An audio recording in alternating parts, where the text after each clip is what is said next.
Непрытомны ляжаў чалавек, вораг злодзей яго пакалечыў.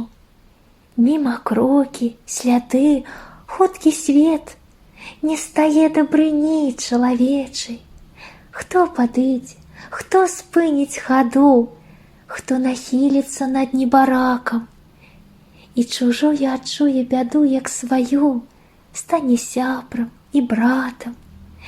Так багата мінула за дзень, і святар, і левіт. На здзіўленне, а ніхто не спыніўся з людзей, з недаверу, са страху, з няўмення спачуваць, спагадаць і любіць свайго бліжняга па-хрысціянску. Ды не можа на свеце так быць, каб Христос не паслаў міласць, ласку.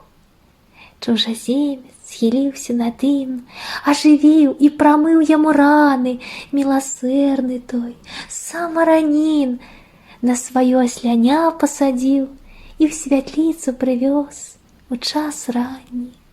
Слугам верным глядзець даручыў, клапаціцца пра мілага брата.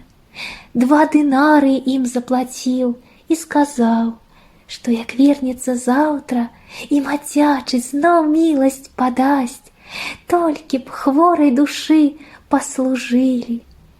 Гэта нам напамін увесь час, каб адзін аднаго мы любілі, каб таму, хто ў няшчасці, журбе, дапамогі руку падавалі, не шукалі карысці сабе, міласэрнасць, як дар, захавалі.